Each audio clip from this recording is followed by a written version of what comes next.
Hello, everyone. Thank you for joining us for National NISLA's Raw Conversations event. My name is Gage Putnam, and I serve on the National NISLA's Inclusion, Diversity, Equity, and Action Work Group. I'm an undergraduate communication sciences and disorders student at Maryville University. I'd like to introduce our moderators for the evening, Megha Chaudhary and Emma Yang. Thanks, Gage. My name is Megha Chaudhary, or I go by Meg. I'm a speech language pathology graduate student at West Coast University. Hello, everyone. My name is Emma Yang. I'm an undergrad speech language pathology student at MJHP. We will monitor any questions you ask throughout the night, which should be done through the Q&A box. National NISA's Raw Conversations is a live event series where we discuss important topics within the realm of diversity, equity, and inclusion that will make us better students in our CSD programs and better professionals when the time comes. Tonight's session was created for students by the National NISLA's Inclusion, Diversity, Equity, and Action, or IDEA, work group, with input from the panelists who are here with us tonight. Our topic for tonight's Raw Conversation is being your best self-advocate. We are joined by a group of panelists from different backgrounds and personal experiences with knowledge and expertise relating to tonight's topic. Although we have developed questions for the panelists, this event is meant to be an open discussion. So please ask questions via the Q&A feature found on your Zoom bar. You can feel free to add comments via the chat, and chat is where we will post any relevant links. We're fortunate enough to have a panel who took the time out of their busy schedules to help us talk about self-advocacy and learn strategies we can apply in our careers. With that, I would like to introduce our panel. I will ask each panelist to introduce themselves and then tell us more about themselves. Allison, why don't you go first? Thank you so much, Gage. My name is Allison Frederick, and I am a speech language pathologist based out of Southern New Jersey. I have been practicing for just over 17 years, and almost 14 of those 17 years have been spent in inpatient acute rehabilitation. My current clinical focus is acquired brain injury, specifically acquired brain injury and behavior management. So more of our moderate to severe folks. I also have recently discovered a passion for quality improvement and performance improvement and program development. And I will graduate in June of 2025 with my SLPD from Northwestern in Evansville, Indiana. Thank you so much, Allison. Amanda, would you mind going next? Hi, everyone. My name is Amanda Pericles, and I'm a bilingual speech-language pathologist based in Charlotte, North Carolina. I'm currently the department lead for my clinic, as well as the lead diagnostician. So I've transitioned from a majority treatment role to a more diagnostic role in the last year. And I also serve as an advocate and kind of the middle point between our clinicians who are treating day in and day out and the executive staff and CEO of our company. So my specialty, or what I deal with the most, is neurodiversity, lots of autism, bilingualism, of course, is in that kind of diagnostic realm. I'm also a certified breastfeeding specialist, so I am really interested in infant feeding and pediatric feeding. So thank you so much for having me. Thank you so much for sharing, Amanda. Haley, would you mind going next? Sure. Hi, everyone. My name is Haley Hayashi. I'm currently in my first year of practice. I just finished my clinical fellowship year. So early in my career, I went to grad school, CF, and now continue to work in the Bay Area in California. Right now, I'm working in inpatient rehabilitation. And while I was in grad school, I was also a member of the National NISLA IDA group. So awesome to see all the work that you guys are continuing to do with the group. And yeah, thanks everyone for joining us today. We're glad to have a fellow alum. Thank you. And finally, Jesse. Hi, I'm Jessie Andrix. I am an SLP and a certified yoga instructor. I graduated in 2008 and worked in almost every setting you could imagine in my first 3 years, and then burnt out and did not work for 5 years in the field. I came back right before COVID and worked in teletherapy before everybody had to switch to teletherapy, and took a year off during COVID. I have 2 young children, and came back with my own company as a contractor with the school district. And so I've finally landed in the school setting. I work with pre-K students and third, fourth, and fifth grade currently. And I also host a podcast and have courses on my website. Thank you. Thanks everyone for sharing your introductions. I think we have a great panel tonight and I'm looking forward to it. Now, let's get started. First, we're going to hear about self-advocacy and work-life balance. Please go ahead and start putting your questions on this topic into the Q&A feature, and our panelists will answer them soon. The first question I have for Allison is, what strategies have helped you overcome imposter syndrome when advocating for yourself? Well, I'll be honest with everybody. I still experience some degree of imposter syndrome daily, even though I've been working for quite a long time. I feel like the most effective strategy I've utilized for myself, especially over the past few years, is being very honest about when I need to take more time to think about things, as well as when I need to maybe I'm not as familiar with something. I'm very honest about that. I'm very clear because I feel like being kind of having that degree of honesty with yourself and with your colleagues, I feel like the sign of a good clinician is when you know what you don't know. And you're able to kind of ask questions and kind of facilitate that supportive environment instead of making yourself feel like you need to know everything all the time. When I first started working, I started my career in long-term care. And I did feel like at first that I needed to know everything right off the top of my head. I needed to be a walking speech encyclopedia almost. And I found myself really stressed out, right? As everybody can imagine. And I was very, very lucky to have another CF with me at that facility, and we became very, very great friends. We're still very great friends. Who she kind of helped kind of say, like, we don't really have to know everything all the time. It's okay to say, I'll get back to you. So honestly, that has been my best strategy, is practicing saying those words.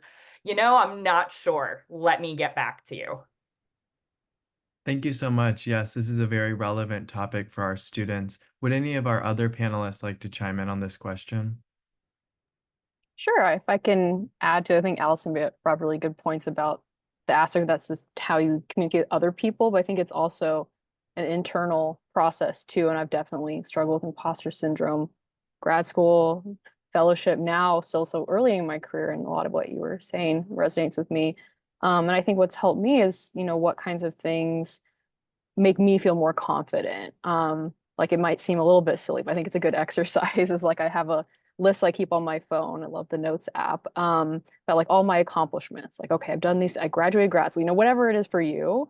But if I'm having like a low day, or if something great happens, going back and adding to that and looking at like, okay, these are all things I've done. I can get through this hard day. If I did that hard thing, I've achieved these things have been my goals, and having it written out, if journalism is helpful for you, I think that's a really great exercise, just to kind of remind yourself and have something to look at that tells you like, okay, no, I've done all these things, I can keep going, right? Whenever that like evil voice on your shoulder is making you doubt yourself, it's nice to have something that can help you boost your confidence. Whether that's like journaling, something like that, any other self-care things that are beneficial to you. I think trying to have that like positive self-talk is really helpful. Yeah, thank you so much for sharing. If any of our other panelists have any comments, I'm going to be moving on to the next question if not. Okay.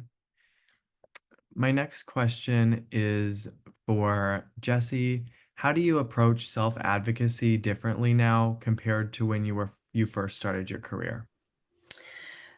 So I think when I first started, I just didn't really have a lot of self advocacy, and I think that it was because sometimes we think, okay, I'm supposed, like we said, I'm supposed to know it all now. So I should just know it. And if I do need to ask a question, I kind of need to hide it. It leads back to that like imposter syndrome feeling.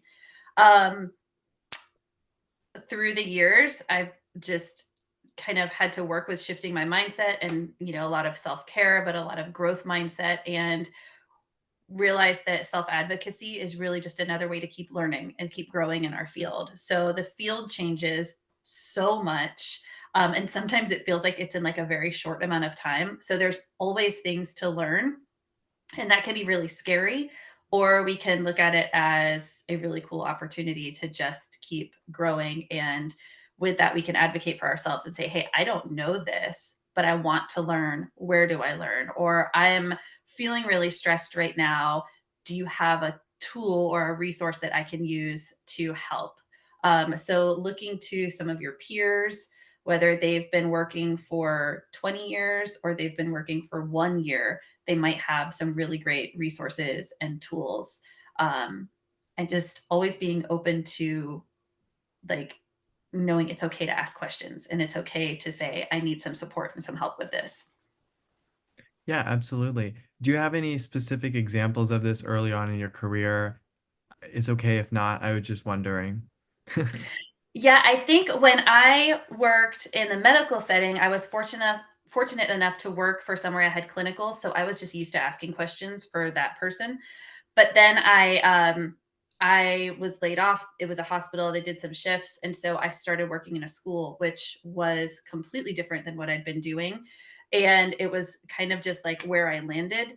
Um, and I, you know, didn't have it was like that total shift in, okay, like I was working with adults, now I'm working with kids, medical, and now school. So I really felt lost for a little bit, and didn't have anyone to really ask. Coming back into the field, like now, and working in a school setting, and being away from that for a few years, like I found one of the big things is having someone to ask and just knowing who that person is when you need to advocate or vent or whatever it might be. And so I think early on, I just didn't have that. And it's a really important thing to have. Oh, yeah. Thank you so much for that example. Any of our other panelists have any comments on that question?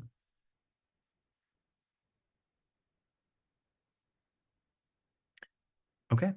I just wanted to give a quick reminder to all of our viewers, please make sure to put your questions in the Q&A feature, and we will get to those as soon as we can for this topic. All right, my next question will be for Amanda. What self-care practices have been most effective in your career?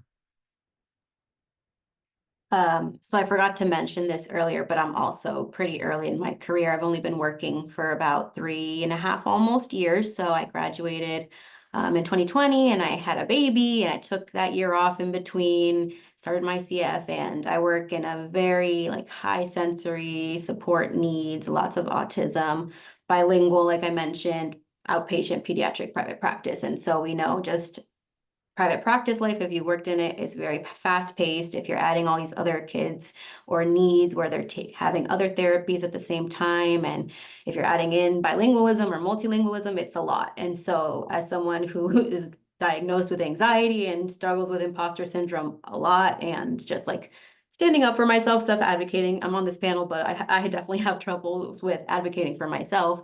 I feel like my first year, I really got burnt out very quickly because I was doing so much and I felt like I had to take work home all the time. And after my clinical fellowship year, I was like, no more. I'm not doing this. Like I'll get my work done when it gets done. And that's all I can do as long as I'm like, managing my executive function, undiagnosed ADHD also at work and like doing what I need to do. Then I can be content with what I'm doing and I can just say, I'll get it done when it gets done. I have this many clients a day. I have all these things I need to do. So I feel like that was the big one coming into my career after my CF, where I was like, I'm not taking work home unless it's absolutely necessary. Like it's like not my fault. They're trying to fix this problem. And I worked between both clinics. So I would always had like everything on me at once. I always had my files just in case.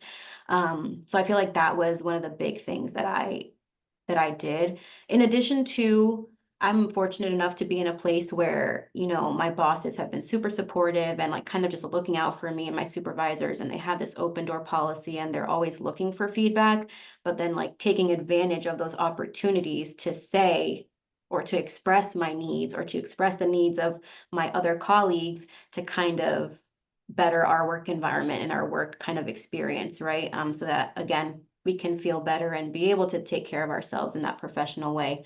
So I feel like those have been the two big ones, but then also just like allowing help, you know, from other people, especially at home, you know, like especially like being a mom and like not wanting to get help from other people. I feel like that translates across my life. But even now, like yesterday, my husband was like, I can get you some tea if you want, you know, and like just allowing people to help me in those moments when I am overwhelmed or I have been doing a lot. I feel like those have been the big things that have stuck out for me in just improving my self-care and mental health. Thank you so much. Yeah, great answers. And I really like how you've set that boundary and identified that. Would any of our other panelists like to talk about any certain practices or things they do once they go home for the night? Is there anything that relaxes you or helps you with self-care? Yeah, Yeah, I can. oh, I was gonna say, I can go ahead and add to that. Um, well, in addition to things at home, but also to kind of talk about things at work too. Take your lunch break. Okay, there's no award for working through your lunch. You don't get a prize, you don't get a bigger raise, you know. So take your lunch breaks, whether that looks like sitting down and just eating and kind of, I like to put my headphones in, listen, I don't know, listen to like a podcast or some kind of like celebrity gossip nonsense, you know, that doesn't require too much thinking. My two co-speechies that I work with, they usually walk at lunchtime outside, you know, they get out of the building. I also make it a point that if someone knocks on our door during lunch, I just say, we're on lunch, we'll be back at whatever time. Like I don't even answer it. Just because you have to protect your peace a little bit because you need a minute. As far as at home goes, I don't answer work related text questions or calls in the evenings if I'm not supposed to be. I am the senior ST at my building, so we do rotate like therapy manager on call it's a kind of thing with like scheduling. The only time I will answer questions, emails, even from people I'm very, very close with, I have some very close friends at work, is if it's my weekend to do the schedule or if I'm at work. Because it can wait until Monday. You know, it can wait until tomorrow morning. You know, it's when you're home, be home, you know, and it did take me a really, really long time to reconcile that in my brain for myself. But I make it a point to just like I silence my group texts. I don't check my work email at home, you know. And I'm fortunate that I do work in a hospital, so I cannot bring work home necessarily. You know, but even just, you know, kind of real quick questions from people, I'm like, I'll see you tomorrow. That's usually my answer. Or my favorite thing to do, I don't know if, I mean, I think this is kind of funny. I don't know if people calling me do, but I'll answer the phone and they'll be like, hey, so about this, I'll go, hey, it's 8 p.m. on Saturday. And then I'll just like wait. Yeah. And then I'm like, okay, great. See you Monday, and then be done. So, I mean, like I said, I get a kick out of it. I don't know if they necessarily do, but you know. Jesse, did you have anything to add on that? Yeah, I love all the boundary setting, and I agree, like leave if you can, as much as you can. There'll be those moments, you know, every once in a while where you need to take work home, but leave work at work. And then on top of that, having some sort of like practice that you do, something for yourself that replenishes you. So if you're, you know, get to know if you're introverted or if you're extroverted. So if you need time by yourself to recharge, if you need to get out and be social. But also if, you know, if you are feeling really stressed, one of the things to do is self-care, because your brain is just going to keep being stressed. It's not always about the job setting or, oh, I need to switch something in my life. Sometimes it's just the stress is going to be there. It's going to show up.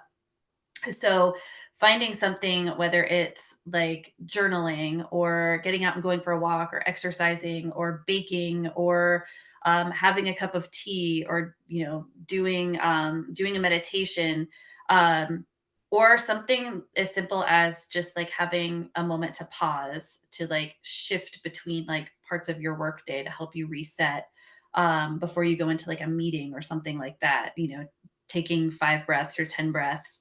It seems really simple and it seems almost like silly sometimes. Like, yeah, that's not going to make that big of a difference, but it can make a world of difference with how you're feeling throughout your day.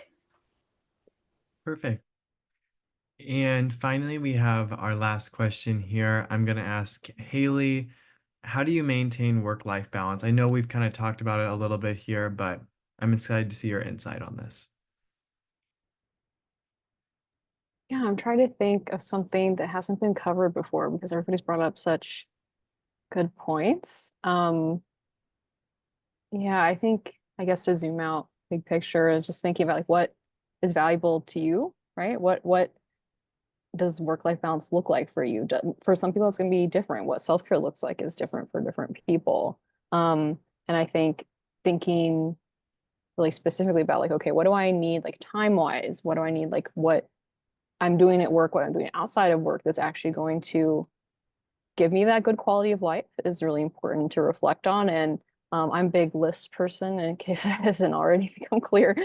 So like when Jesse's talking about, all the importance of different activities outside of work, right? Like something that I did, I think a therapist probably told me to do as homework that I found really helpful is like list out, okay, what are the activities that make me feel less stressed or like make my mood improve. It's like, well, you can even be 3 things or 5 things so that if you are having a bad day or whatever it is, you can always look at that list and pick something easy to do, right? Just doing those self-care things easy for yourself and doing that kind of pre-work to set it up for future you is really helpful. So it's easy to go to those things to reduce your stress or whatever it is that might be on your mind.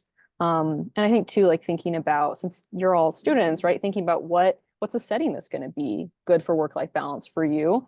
Like kind of thing, I think like Allison mentioned, if you work in a hospital, you're 90% of the time you basically can't take anything home. It doesn't mean you can't stay late when you shouldn't be, but it does mean that you can't really like take documentation home as much as you might if you work in the schools.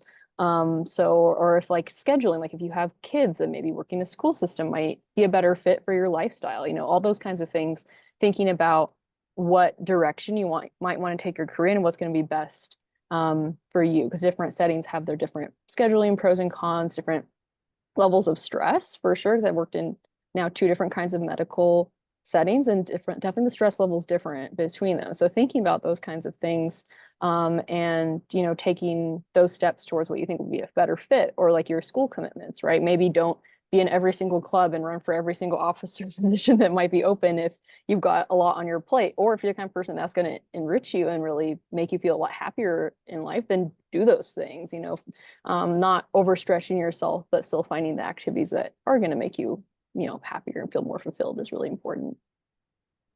Thank you so much. If any of our other panelists have any ideas or thoughts on that topic.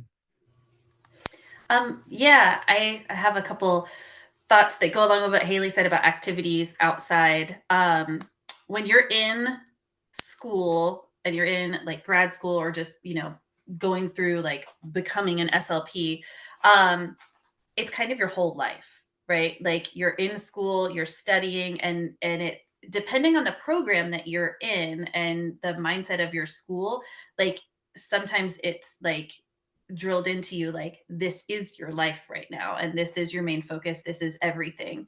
But then when you graduate, you get a job and it doesn't have to be. But after so many years of that being like the thing that you are spending all your time, all your thoughts about, it can be really hard to shift away from that. Or that's when you start to feel like guilty and then, maybe more stressed. So if you find that your hobbies or like every account you follow on, Instagram or TikTok is speech related, it is awesome because you can get resources and ideas and build relationships outside of like your bubble.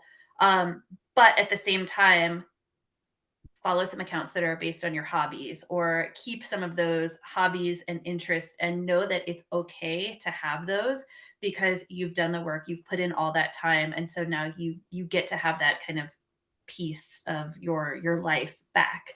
So, and if you're like, well, I don't remember what they are because I haven't had time to do any hobbies or other activities, like go out and explore some things, find some things, and those are really, really important for keeping that balance. Perfect. Yes, thank you, Haley and Jesse, for kind of relating that to students as well. That was really insightful. Meg, do we have any other questions from the audience?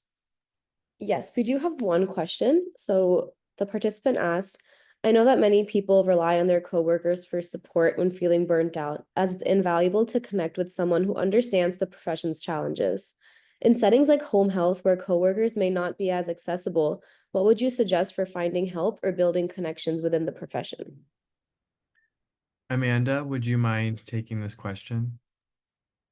Yeah, so I definitely agree with Haley. I was part of the Asha Step mentorship program as well as a student, and it connected me with an amazing SLP who then connected me to other amazing SLPs. And I'm very big on social media. I kind of documented my grad school journey on social media back before it got super, super duper popular. And I was like, just trying to be a vulnerable, kind of share my journey as a non-traditional student. But in that, I've made so many connections with people all over the country, even, different countries, who have just been invaluable to me.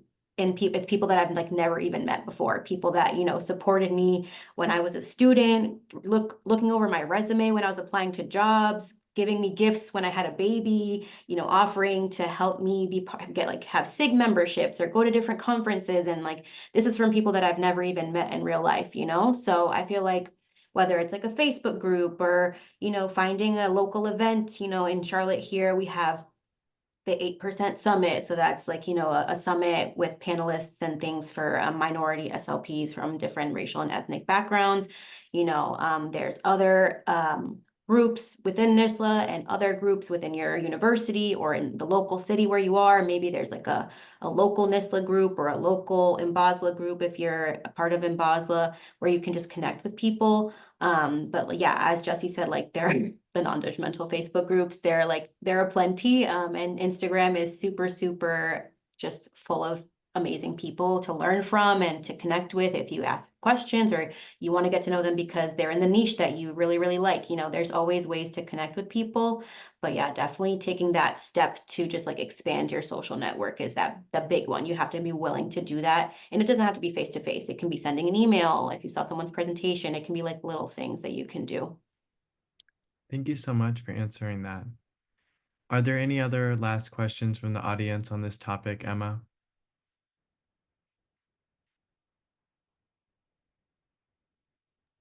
No, I don't have any other questions. Perfect. Our next topic is boundary setting, and we have a few questions to get us started. But as a reminder, please start putting your questions on the topic into the Q&A feature or the chat, please. Our first question is, what boundaries have been most important for protecting your emotional well-being? I'm going to start with Jesse on this one. Yeah, so I think the biggest boundary has been like we've talked about, not bringing work home unless like if you work in the school and it is like progress report time and you have to get them done like that day or that night. But having that, and then also being okay with saying like no, or I'm not able to do that right now. um you know Saying no, but in like a respectful and kind way, can go a very long way as far as kind of protecting yourself from like from doing more than and overloading more than you are able to do in that time, which is really hard in life in general. But that can be a really important boundary to set for well-being. And if you work outside of your home, you already have that boundary of your commute, most likely. But for those of you that may be going into teletherapy or working in teletherapy, and sometimes that's just like, hybrid jobs, and that's part of an option. A big boundary that helped me when I worked in teletherapy was having a dedicated space where I had a door I could close, but also at the end of the day, not just turning off my computer or closing it and then walking out the door, but having something that I did that just kind of helped me shift from I was at home working and now I'm at home to be at home, so that your mind isn't stuck on all those things and to-dos and tasks that you wish you had gotten done, and you can be really present and soak up all those moments at home. Thank you so much. Yeah, I definitely like that idea of just kind of having those separate spaces. And for a lot of people that work, hybrid or even teletherapy, or even students that have, the place where they study as well. So, would any of our other panelists like to comment on that question? Sure, I can. Oh, sorry, go ahead. Oh, I'm so sorry. Yeah, definitely. I have never had the experience of doing teletherapy. So for me, when I am at home, I'm home, which I guess for me, I'm the type of person where I need to work outside of my house because I would never get anything accomplished if I did teletherapy. I'm 100% honest. Just like if I ever worked home care and had to make my own schedule and do those types of things and kind of drive, never. I would be non-productive.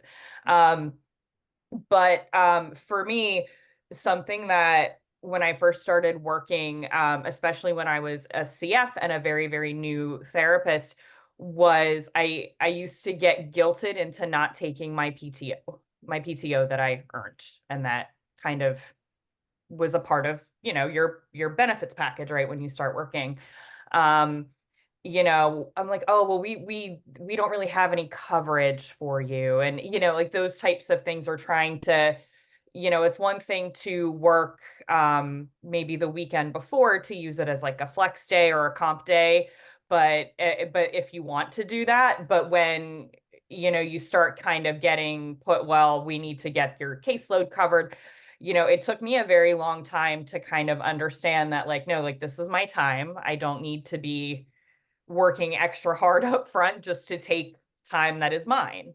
And I was fortunate. I had a friend at work who was an OT, an occupational therapist who had been working for a while, and she kind of sat me down and had like a listen. You need to, it's your time, you can use it.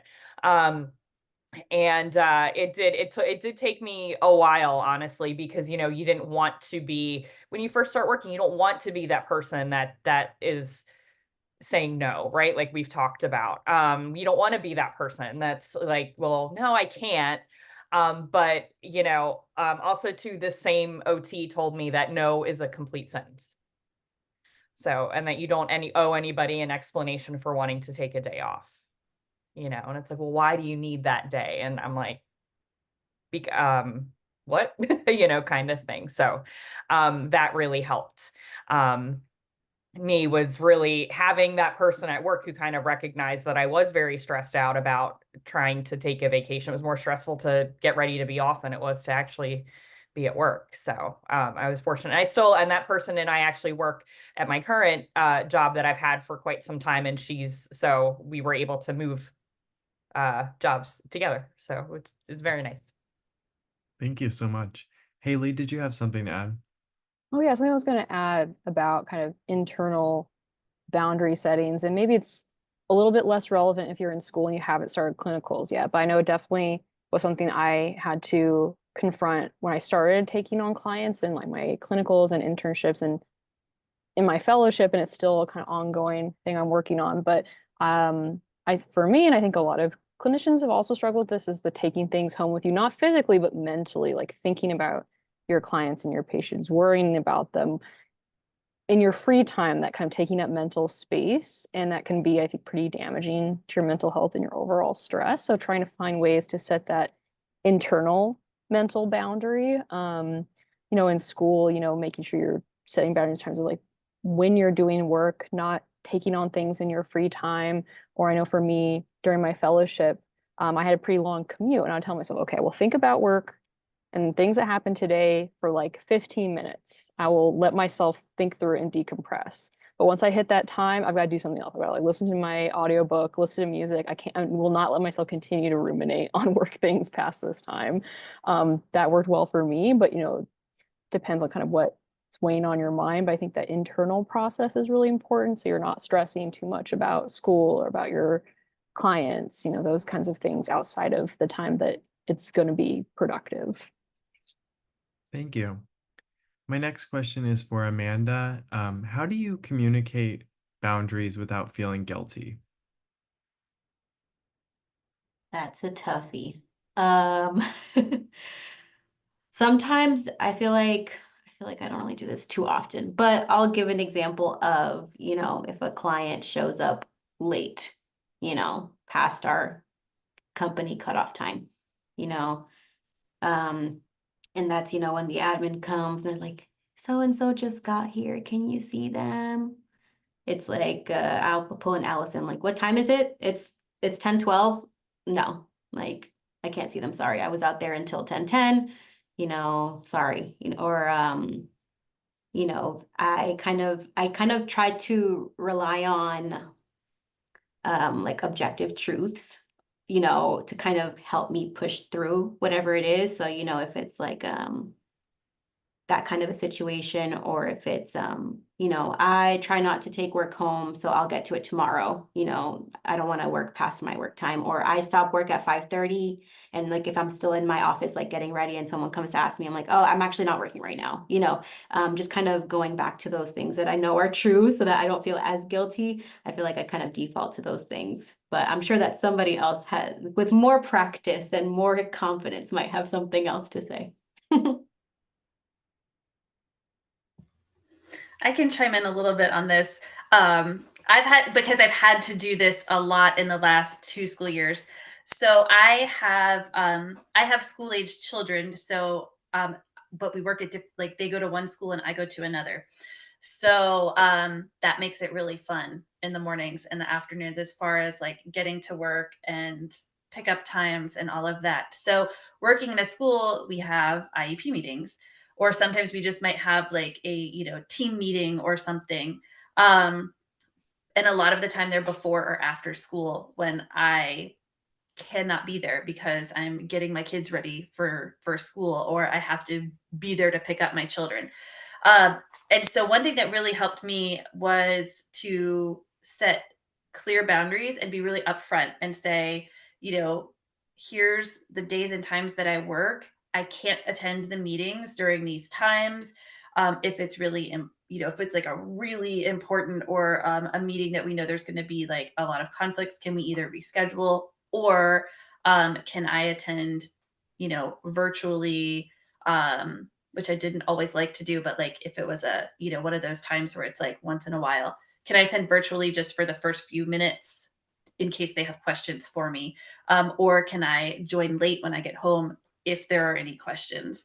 That was really hard to do at first, but being clear about it ahead of time, and just saying, hey, if you schedule meetings at 8 a.m. or at 4 p.m., I'm probably not going to be able to be there. It's outside of my work hours.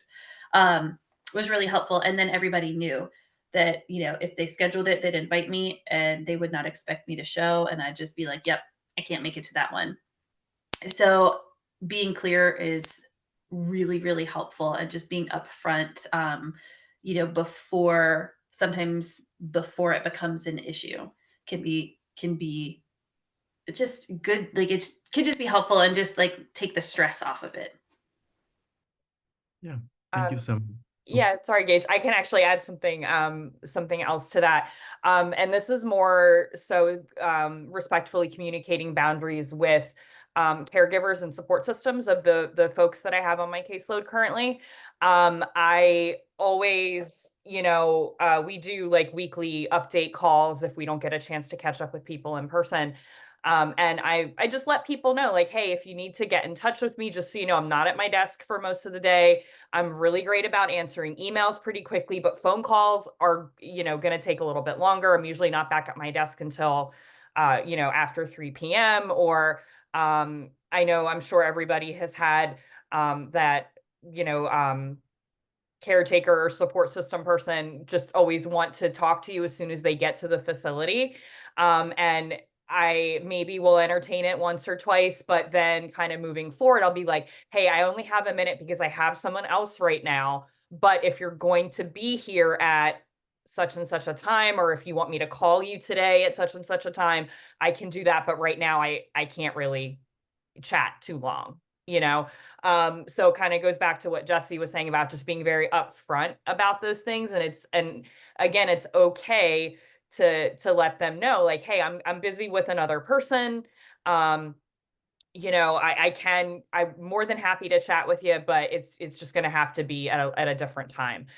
Because internally you need to remember that that person that you're taking time away from one of your patients, right? By having to get up and be interrupted. And where I'm at, our average length of stay for our patients is 10 to 12 days. So not very long. So we got to really do what we can in that short amount of time. So I'm just like, listen, I'll be available to chat at such and such a time. And if they're like, well, I need to talk to you right now, I'm always like, I'm sorry, I really need to get back to my person.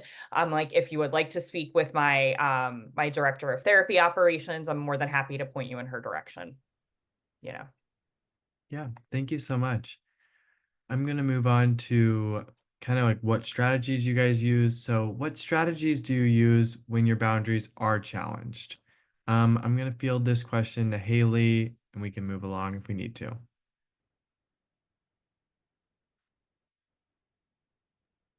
Yeah, I think a example that comes to mind for me from grad school is I was involved in research, like a research lab where I went to school. And we had so many different projects going on and different um, you know, activities that were and events that were happening. It was, and I'm someone I like to do things, but it was really easy to overcommit myself. So any of you have a similar inclination, what I would suggest is, yeah, embracing, like people said, the power of saying no to things. And if you say no to something, you could always go back on. If you're like, actually, I do have the time, right? But trying to reduce some of that overcommitment, if you're the person who tends to do that, is really beneficial to give yourself some more space. Um, and I think when you're an early professional, continuing to do that, if you're asked to do things that is just there's too much on your plate, just saying no and why and communicating that. I know it can be really hard if you just want to say yes to everything, but you also have to look after yourself and like once you're working in the field, taking away from yourself is also taking away from what you can give to your patients too. So you're really going to look out for yourself the most at the end of the day and just protecting your time and your peace as hard as that can be. But identifying what's going to do that for you and communicating that with people that you work with, your patients, classmates, everybody. Um, it's hard, but just you have to just practice doing it, and the more you do it, the easier it gets. But yeah, just remember why you're doing it, even if it's hard in those moments.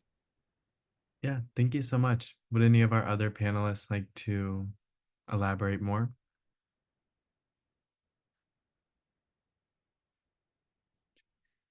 Our last question I'm going to field to Amanda is, what language do you use when declining additional responsibilities? So with this one, I'm definitely an overcommitter, Haley. So, for example, when it comes to this, if it's like a work-related thing, I simply depends on who it's coming from, right? So, but if it's coming from like a higher up, like, hey, do you think you can take this on? They kind of know what I'm dealing with, but I kind of just remind them. So, I have XYZ going on and this and this and this. I don't think I'm going to be able to do it. Or, for example, I work a few jobs actually part-time on top of my regular job. So they just asked me to do an interpreting on a specific day when I had a work meeting, right? And so actually I have something at that time that I probably won't be able to reschedule. If you can find another time to reschedule, I'd be glad to help. So kind of just, saying no or being accommodating, like Jesse mentioned before, and, saying this is my kind of cutoff, my boundary, but I'd still love to help you. Let's try to figure out a way to troubleshoot this. So really just being direct in terms of like what I have going on and just stating the facts again. And if they can't, move forward from that, then that's a different issue. But I told them my piece. So I really just say, I have this XYZ going on. And if they say no, then okay. Thank you. Emma, do you have any other questions from our audience? We don't have questions from the audience, but I have a question to ask. What strategies do you use to reinforce the boundaries with people who may unintentionally cross them? What can you share any language or specific phrases that you found helpful? I'm gonna feel. Oh, Oh, oh. yeah, go ahead. Oh, I'm so sorry. No, I wouldn't say I don't have any specific language or phrases, but just being consistent. Making sure that, you're holding yourself accountable for, even if it feels uncomfortable and not what you want to do, you have to be consistent because then people will start to understand kind of what your limits are. And as far as like language or phrases, I'm a big fan of like I statements like I'm like I feel like I can't right now because I'm too, I've got too much going on, like Amanda was saying like, hey, I've got XYZ to do. So I feel like always using like I language and not being like, well, you're giving me too much to do. That's like a different it's communicating a different message, even though that may be what's happening is maybe your supervisor's giving you too much, but you just need to kind of flip it and be like, hey, I really feel like I'm not going to be able to do my best work on this project because I'm still working on these other projects. Um, somebody once said to me, being good at your job and being someone other people want to work with are two different things. And you, as much as you want to be somebody that, kind of on the flip side, like as much as you want to be somebody that's that person that, yes, I can help you with everything, you also have to remember like, well, is my work quality going to be good? Is it still going to be as good as I want it to be if I take on all of these things? So that's kind of, I try to be as consistent as possible. Thank you so much, Emma, for those questions, and thank you, Allison, for answering them. We're next gonna move on to our topic, which is gonna be managing difficult conversations. Again, as a reminder, please as you start hearing these responses, start fielding your questions into the Q&A feature or the chat, and the moderators will share them. Our first question, I'm going to ask Amanda, how do you prepare for challenging conversations with supervisors? Challenging conversations with supervisors. Again, I have a pretty good rapport with the people that I work with, so I feel like that helps a lot. And my supervisor, my direct supervisor, is actually the person who was my CF mentor. So like I said, we have that rapport. And sometimes in order to prepare myself mentally, I kind of give them a heads up about what I want to chat about, or just remind me, or like when you have a chance, I want to talk to you about kind of XYZ, and giving them that kind of heads up so that I can kind of, when you know how they say when you get an invite for a meeting or like we need to talk and then you're the one that's like getting all anxious and spiraling. It's kind of like the opposite for me where I've kind of given it to them, and that kind of helps me to prepare knowing that they know. So I kind of just sometimes I write things out, or I talk it over with somebody, or I kind of field like how does this sound like with my husband or with a coworker, just to make sure that my tone or my questions are coming off, the way I want to, because I feel like sometimes I get kind of misinterpreted or there's miscommunications with what I'm truly trying to say. So I feel like connecting with other people and, you don't have to give them all the specifics, but, hey, what do you think of this? Or does this sound too XYZ? And then I kind of bring it to them. And I try to just be, honest, but strong and confident to kind of give them whatever it is, whether it's feedback or whether it's a need that I have, or a change that I need to make happen, or things that I've been noticing that might not be news that they want to hear. So I just try to prepare, like just by writing things down, typing them out, kind of fielding them with other coworkers or friends or loved ones. Perfect. Thank you so much. If any of our other panelists would like to chime in on that, feel free. Yeah, I think one thing that has helped, a lot of the things that Amanda said are very helpful, like the specifics of like, what are you going to say, engaging like, your tone and how you're going through. One thing that I found is really helpful, whether it's a meeting with like your supervisor or just any kind of meeting that you're really nervous about. It could just be a colleague, it could be with family. But again, is to take, like, sounds simple, but to take a few breaths first, just to pause before you like walk through the door or before you like click join the video, whatever it might be. Because most likely you are like having those spiraling thoughts, right? You have something and maybe you're thinking like, what do they want to talk to me about? Like I had this happen the other day and it was like about nothing, but it was like the principal sent me a text like, hey, are you here today? I need to talk to you. So of course, it's like, and the thoughts start to spiral.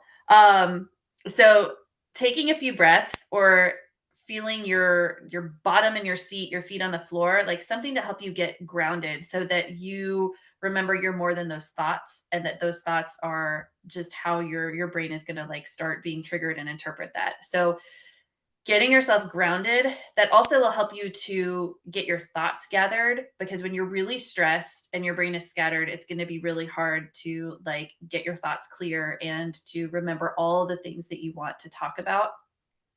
So getting yourself to feel a little more centered, a little bit more grounded can help you to clearly communicate and to clearly understand where they're coming from too. Perfect. Our next question I'm going to field to Haley. What strategies help you remain composed during difficult discussions? Yeah, I feel like it's kind of a similar point to what Jesse was saying. Definitely taking a deep breath, centering myself, looking back on my notes about what I want to say in that difficult discussion, like Amanda would say, I definitely do that too, and it's super helpful. I think to difficult discussions like with supervisors and something, I mean, I still sometimes do it now, but as a CF, it was like this visualization. You guys can laugh at it, it's pretty silly, but I had a specific visualization. I'm going to walk in the room, this difficult patient or difficult family with the confidence of like the most confident like surgeon or hospital walks around, like they just own the place. That maybe a drop of that energy, not all of it, but I kind of just imagine like, okay, I'm walking around with that confidence and assuredness. And if I can just capture a little bit of that feeling, then I can feel so much better walking into this room, feel confident how I'm communicating with that person that I may be intimidated by, or like I've had a difficult conversation with in the past or something. Yours doesn't have to be that specific example, but any person in your life or famous or whoever it is, and just like visualize their confidence and poise and try and portray some of that. I think that for me was really helpful. I mean, taking that moment and just visualizing that. I remember I had a supervisor who said like, oh yeah, if you need to go in the closet in the hospital and like do a power stance and do some breathing, go do it. I was something that I would do all the time. I really like that advice. And I think taking that moment and whatever, like, jump, I don't know about jumping jacks, might make your heart rate higher if you're already anxious, but something to kind of clear out that feeling and get into a confident headspace is really helpful. Yeah, thank you for sharing. Would anyone else like to share? Okay.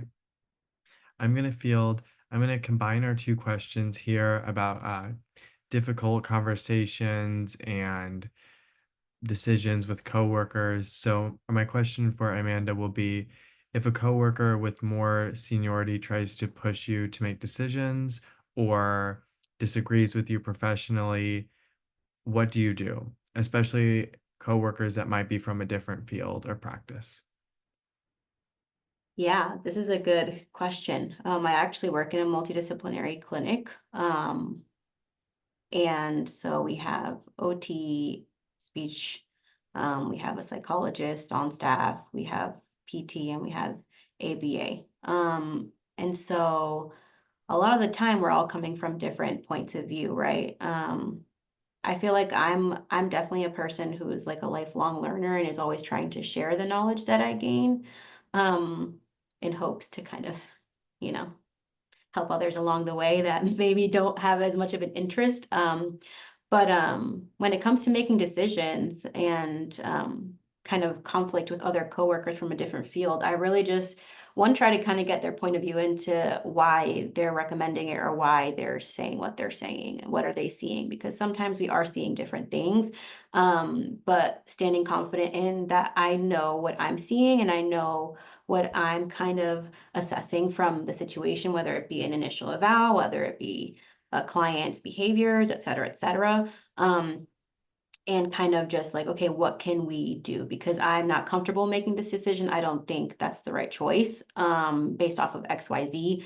And like just having that discussion out and just saying what you're seeing, because at some point, you know, if they might see it the way that you're seeing it and you might agree to disagree, but you know, if it feels unethical to you, I feel like that's an easy decision for me to make, you know, despite my difficulties with other things. Like if it feels unethical, if I feel like it's wrong, if I feel like it's against my clinical kind of moral judgment, then I'm not gonna go with what they're trying to make me do, despite their pushing. So I feel like if that requires you to like go find the evidence to bring to them, or, you know, have a group discussion to kind of see where everyone's head is at with the discussion or bring it up so that everyone can kind of chat it out. There's lots of things that you can do, but I definitely feel like that's an issue where if you feel like it's ethically incorrect or wrong, then standing your ground and saying, well, I don't feel comfortable doing this. Where do we go from here? You know? Yeah, thank you.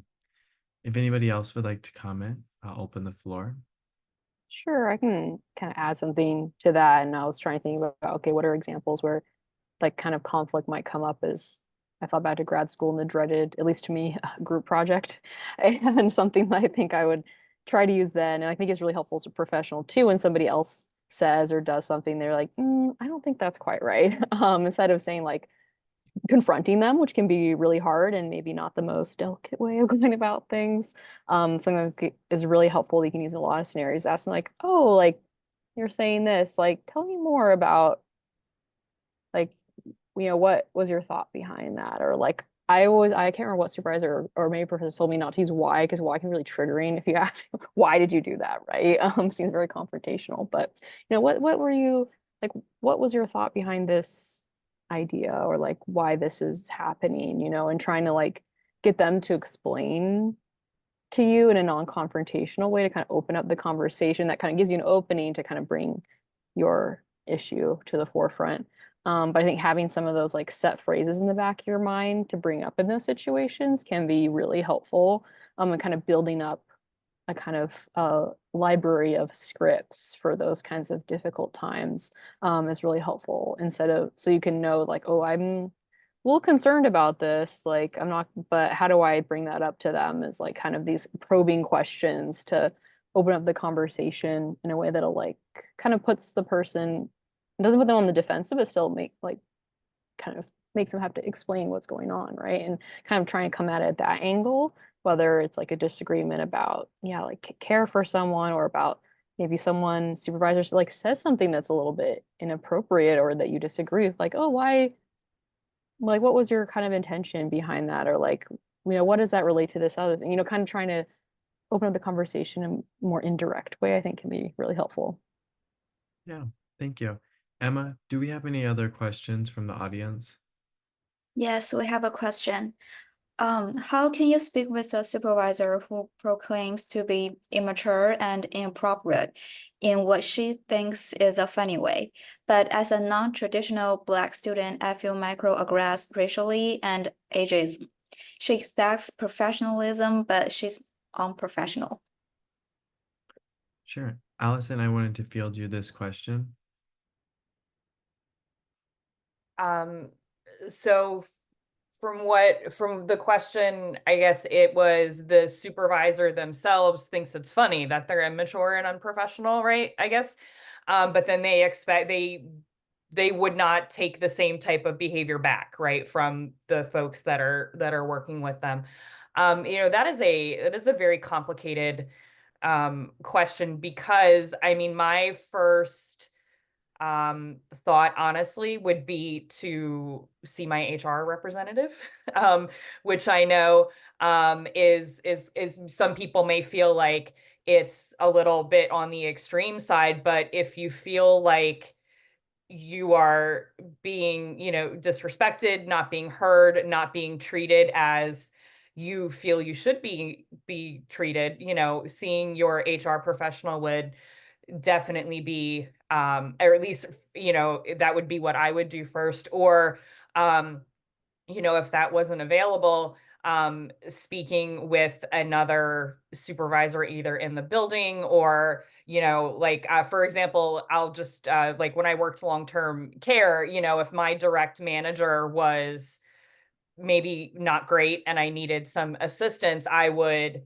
maybe turn to like nursing leadership or building leadership to kind of help me out and help me, um, either make the decisions or have these difficult conversations. But I feel like at some point in our either school careers or in our professional careers, we do encounter those folks who think that they're funny when they're being saying those things, and it's really not.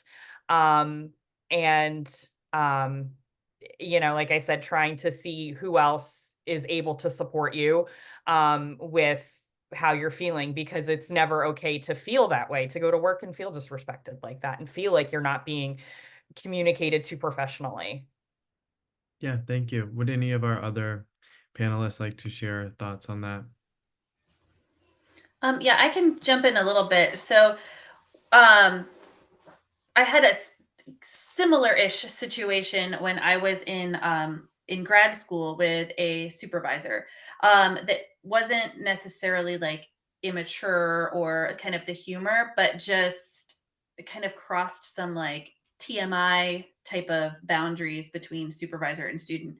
And one thing that I did but wish I had done more was to go to the people in charge, the clinical, like the people in charge of setting up our clinicals and putting us with our supervisors, and just letting them know, if it's one time, but that one time is enough for you to feel uncomfortable, to let them know, and to clearly let them know, like, this isn't just something that makes me that I don't like, but I am not comfortable working with this person, and I need something to happen, a change, to not maybe be seen with them. And if it keeps happening, maybe you're like, hey, this was something weird and I just wanted you to know, but it keeps happening, to keep letting them know, because they the people that are over them or in charge may not realize that it is as big of an issue or is as uncomfortable. And if it's happening to you, it's probably happening to other people too.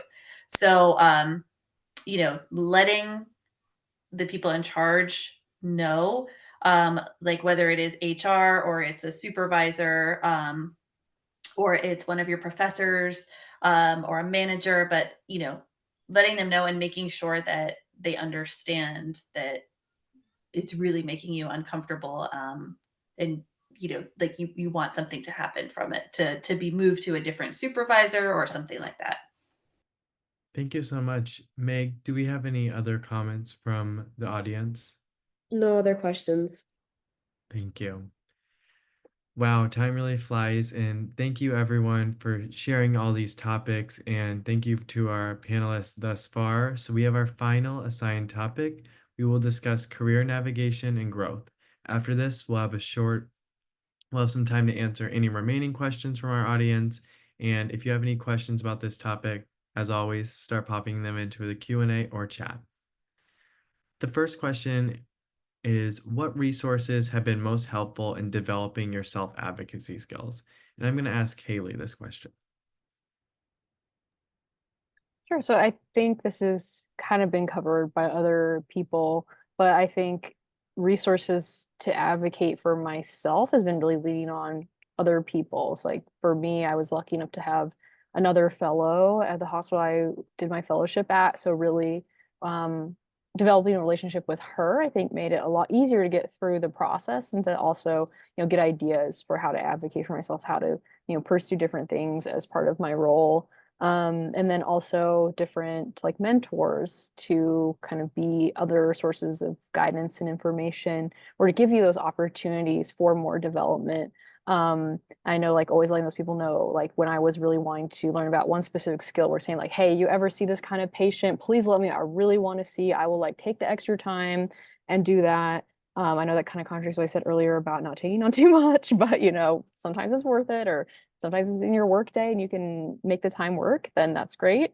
I think really building those relationships is so critical. Nobody can do this job alone, but I think it's especially important early in your career, leaning on people in your similar position, like your grad school friends, other early career people, as well as people with more experience than you too, to kind of guide you and help you get those opportunities, and not being afraid to ask those people, for like I mentioned, like, oh, I really want to see this kind of patient, or do you know about any resources in this area? I think, if it's like asking like, oh, a professor, like, do you have any opportunities for like research assistants, whatever it may be. I think it's always, people will always look positively on you if you're just asking questions or asking like, would you be able to do this in a like interested way? The worst I can say is no, not right now. But if you're asking, then they'll keep you in mind for some other opportunity in the future, right? So it can be really scary for sure, but it's so important to kind of take that step outside of your comfort zone and ask. And that's the only way that you'll kind of get more opportunities and, get some of those things that you might be looking for. Um, yeah, I think that would be within, your means with all the boundaries and everything we've been talking about. But I think, saying what you need, what you want is really important, because otherwise, like, how are people going to know, right? We've got to take that step to get there. Would any of our other panelists like to share on that topic?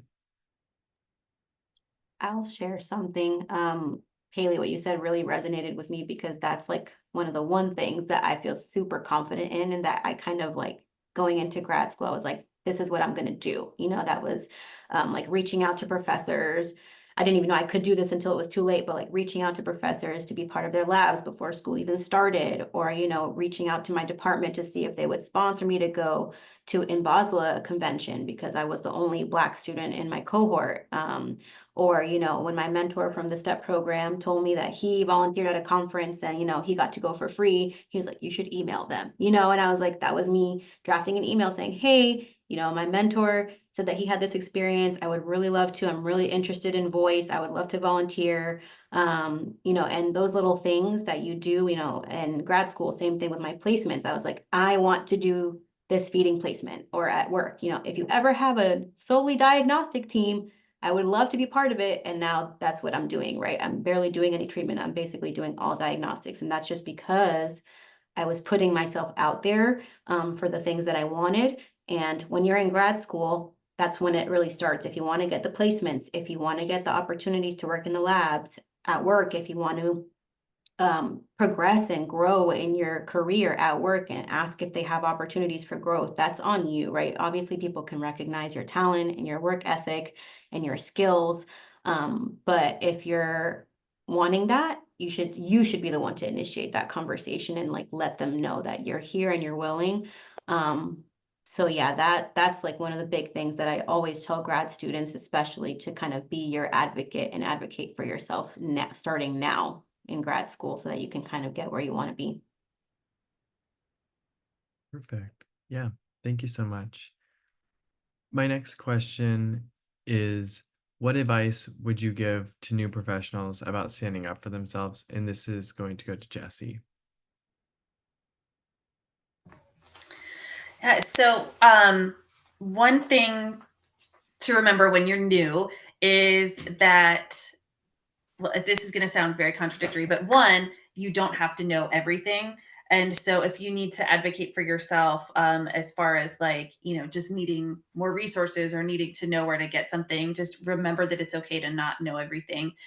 The other piece, though, this is something that when I think back to when I first graduated and was doing my CF and my first couple of years, I kind of think of this advice, but it actually comes from yoga teacher training.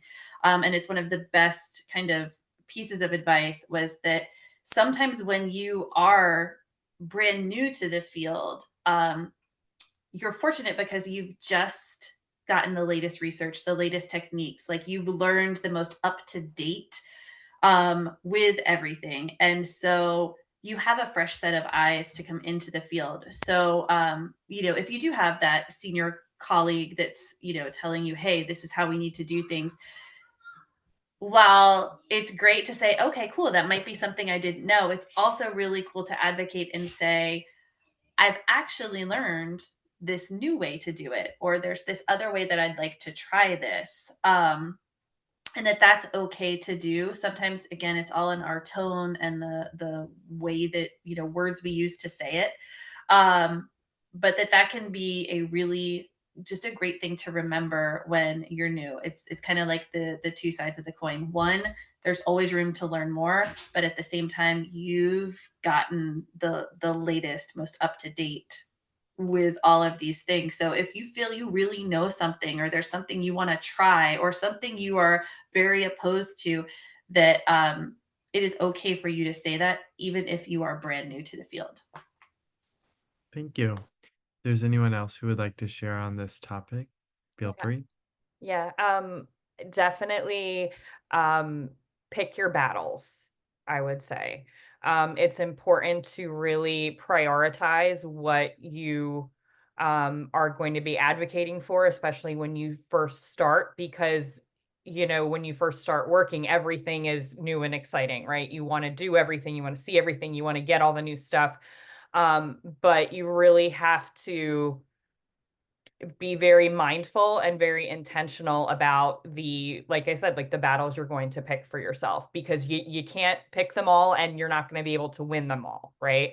And you have to kind of reconcile that in your brain, that not everyone is going to work out exactly how you want it to. So definitely pick your battles, and also be willing to compromise a bit as well, because that can also go a long way. And honestly, for myself, I've found that sometimes when I've kind of, maybe bent a little bit on something, it's actually worked out better for me, you know.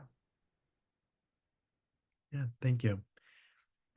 My next question I'm going to field to Haley is, what role has mentorship or sponsorship played in developing your self-advocacy skills? Yeah, I'll try to answer this without covering some of the things I've said. I think this comes up a lot because it is so important. And it's definitely been huge in some of those relationships, like a specific professor that I really work closely with, my step mentor, with mentors I've had in my fellowship, I think has been critical to helping me gain that confidence and to have a springboard for those difficult situations and how to navigate them. I think that I wouldn't have that the same level of like confidence and strategies if I hadn't had those people in my life. So I think seeking out those people if you don't have them is really critical, and it will really help you get some ideas for these kinds of situations and get some tips on how to navigate them. So finding them wherever they may be. I mean, I think it can be as simple as, going to office hours, or for sign up for like step mentorship, or, becoming more involved in social media, any of those sources can be a way to seek those out, because I think it is absolutely critical. And yeah, find a way to cultivate those and not being afraid to bring tough situations to them to get some feedback on, because they have more experience and more time under their belt and maybe been through a similar thing that you have. They have some advice for how to navigate that. Yeah, thank you so much. Is there any other panelists that would like to share on that? Okay. Our final question is for Amanda. How do you leverage your professional network for support?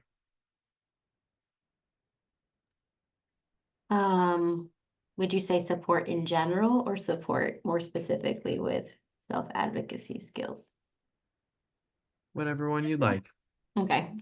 Um, so when it comes to my professional network, as I mentioned, I'm really active on social media, and I've connected with people that are in lots of different niches, specialties.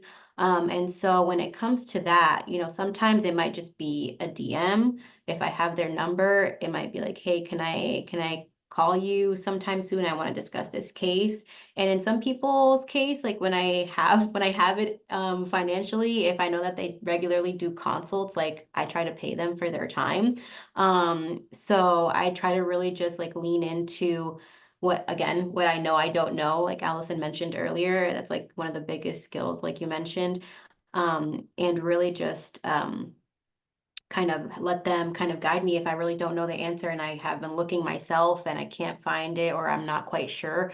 I lean on people that do know and do have the experience to kind of guide me in that, especially when it comes to like feeding or any other, I've had adults come into our clinic with like voice issues or aphasia, and we're primarily pediatric clinic. So definitely, I was hitting up my friends that work with adults that are bilingual with aphasia and hitting up my friends that are working with voice because I don't have the experience. So I definitely either like put it out on my stories or I'll text them, or I kind of do polls and ask for help. But yeah, definitely seeking out that and trying to compensate them or, making it worth their while, because it is their time that they've spent a lot of time and their career working towards, and it's something that I would hope that, I could compensate them for in some way, whether it's monetarily or not. Yeah. Would any of our other panelists like to share on this topic? Yeah, I would say, like, as far as like your there are the two networks, right? Like there's that social media, like the big world network, and that can be really great when you have those like kind of things that maybe you don't want to bring up at your workplace, but you need support with. And you're like, hey, is this something anyone else has experienced? And with a lot of the, Facebook groups and things, you can keep it anonymous, which is really nice to just get some ways to kind of advocate for yourself or just support in general on something if you're not sure about it. I've found in my actual work setting, one of the big things is to be able to ask questions and to just go to the team that I work with and be like, I don't actually know how to do this. Like, I don't know how to enter this into the computer. I don't know how to run this part of a meeting. I don't know what I'm supposed to do for this. I feel like I should know, but I don't. Can somebody help me? And that's really important because it helps establish your relationships, right? Where you build some trust with each other.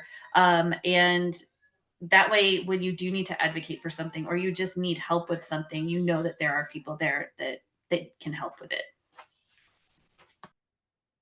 Thank you. Meg, do we have any questions from the audience? We don't have any questions from the audience, but I do have a question for our panelists. What is one tip that we haven't covered that you would like to share, just in general? And I think it would be great if all of our panelists could answer this question. I'll start. One thing that's helped me in the past, kind of face-to-face confrontation is sometimes really difficult for me. So just knowing that you advocating for yourself doesn't have to be in this one specific context where you're going out to person, initiating a conversation and making it like a big deal. Like it can be something that you send via email. It can be something that you send via text or something that you write out ahead of time. It doesn't have to be, and it's not, you advocating for yourself is not just one way. There's not one way to do it. And whatever feels comfortable for you, whatever way is effective for you is completely valid. Especially, if you do have difficulties with that. So definitely don't be too hard on yourself if you can't do it the way someone else can.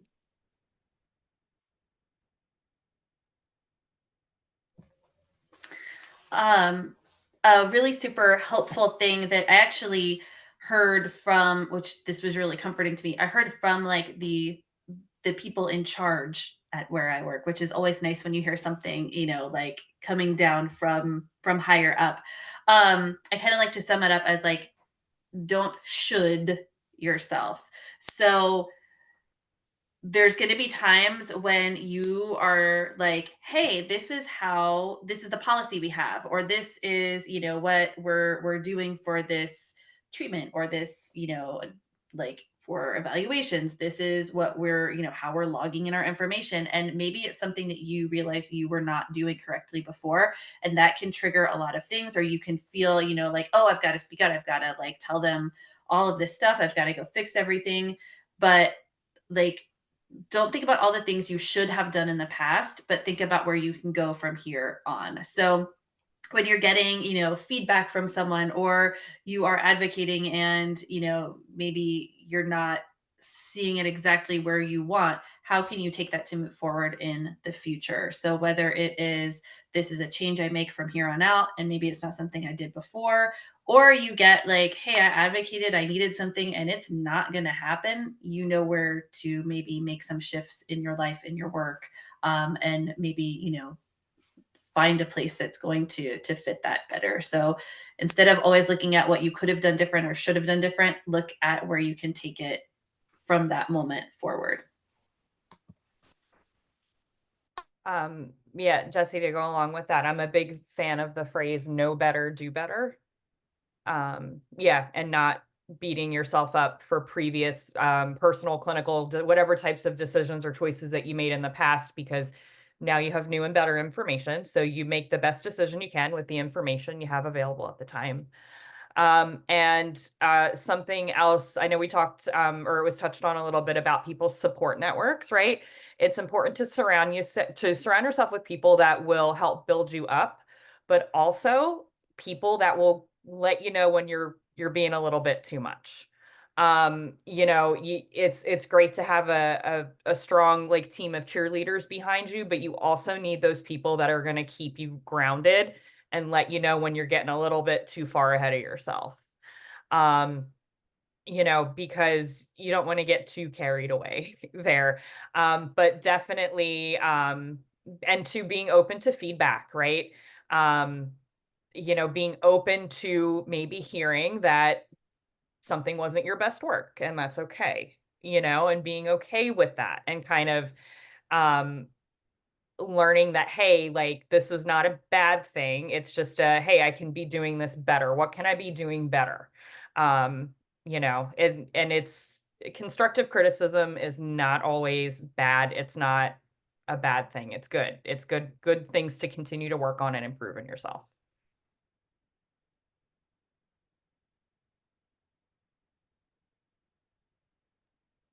The only thing I can think of, because we've covered so many great topics today, that is a little off topic, but it's still generally about advocacy.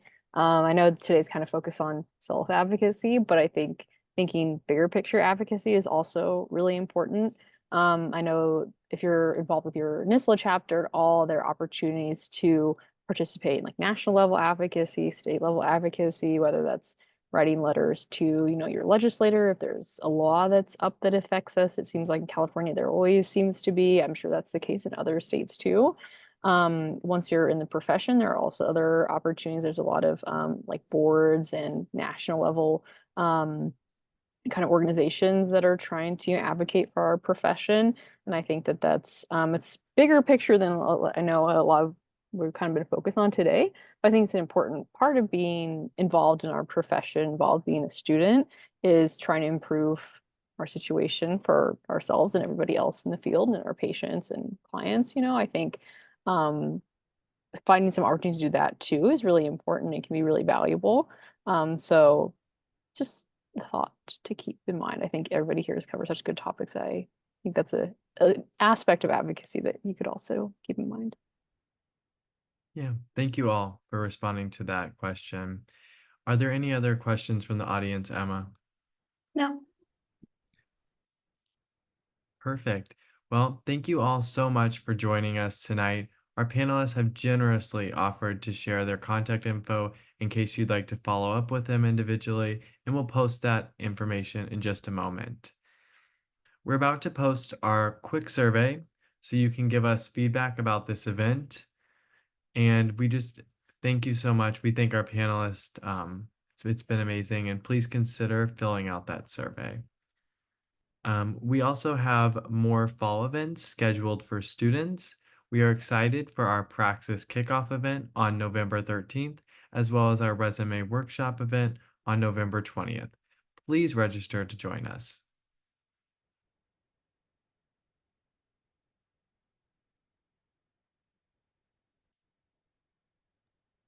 And we are excited to offer NSLA programming at the ASHA convention in Seattle from December 4th to 7th. We hope you can join us.